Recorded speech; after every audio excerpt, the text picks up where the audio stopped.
thalai program ni phurit chin ni ve chiang lam chung ka ta ni papa khadina fa pa ne na mama ilo pianga kan lom me ma fa pa kan nei kan ti i han nui thei chu mama nui thei kan te kan lim lutuk i bok wak thei chu kun kan benga mama bok wak the kan tuna kum som thum le pangai ni to zan tin bok wak e lo hoi kan lom lo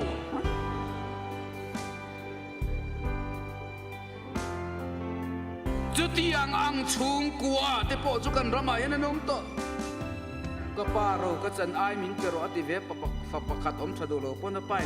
kha khui zen khala la awi nam phak lo wa vain khai ro kan wa na zong tra poi tluk lo ati yen tiamo fa paswal vul ai jon vok bula lok zok anti adik deu tak takani amo tun lai kan fa te po hi an ming rei ma ti to meng o aswal em phei tu ni lawang jing chon ei thamang lawa cho me le ei phung hin du tui viau poka pon lama chon an fai vora aru kin in chunga chon an trok phia na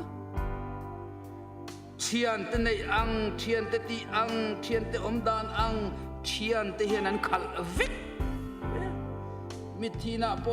lu men na po kal don se thian an nei lo don kal thei to lo thian te ta angan ong an ota pocket money an nga de chon nu le pa hi an ngai vak lawa an esin ai le khat zira da te no mem poisa in thon lim chon an phone mang lawang cheu an re mak an nei tlak sam de huna nu pa an ti le am zok chun ni ve to ni mo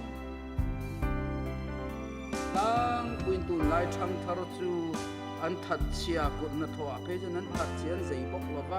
nu le pa zer lo chu pon ni an ere ma mo in chung kurtan hian an tangkai tam lo viau poka an ni tlang pu ni chu an zong an ni ka tin lo hun man time management an thiam lo ma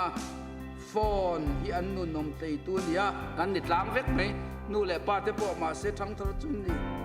chu a poi ber mai chu an nun da na hian principle nget an nei lo hi ni